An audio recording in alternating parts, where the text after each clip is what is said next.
এই যে দাদা, আমি চলে এসেছি। মহান কাজ করেছে। বসো ঘন্টায়। কিন্তু দাদা, আমাকে ডেকেছিলেন কেন?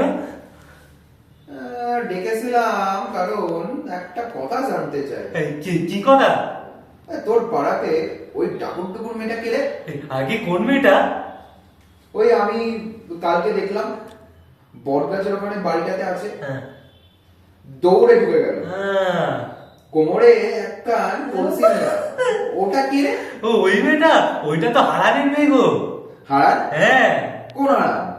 গ্রামে তো 5টা হারান আছে। না না, কুমোর পাড়ার হারান, যার টাক আছে, অনেক কুমোর শালা আছে যার, তার মেয়ে। কিন্তু আপনি ওর কথা কেন জিজ্ঞেস করছেন?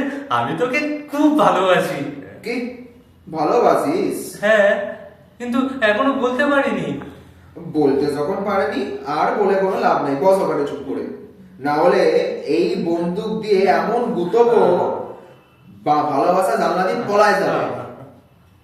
দেখ, ওই মেয়েটাকে আমার পছন্দ হয়েছে, এখন তোর দায়িত্ব ওই মেয়েটাকে আমার বিছানা অব্দি তোলা। এই বিচারক দিনে কি করবেন? আদর করব। কি আদর করবেন? না মানে কথা বলবো। ও, দেখ, তুই যদি ওকে আনতে পারিস হ্যাঁ। তাহলে এখানে যা টাকা আছে সব তো। হ্যাঁ হ্যাঁ। না না না, এখন না, এখন না। আগে তুই ওকে ভুলিয়ে ভালিয়ে এখানে নিয়ে আয়, তারপর দেবো। এই ওকে নিয়ে আসতে পারলে এই সব টাকাগুলো আমার। হ্যাঁ, সব তো। হ্যাঁ, আমি দুদিনের মধ্যে ওকে আপনার বিছানায় ফেলবো, কিন্তু এই সব টাকাগুলো আমার দেবেন তো? আলবাদ দেবো।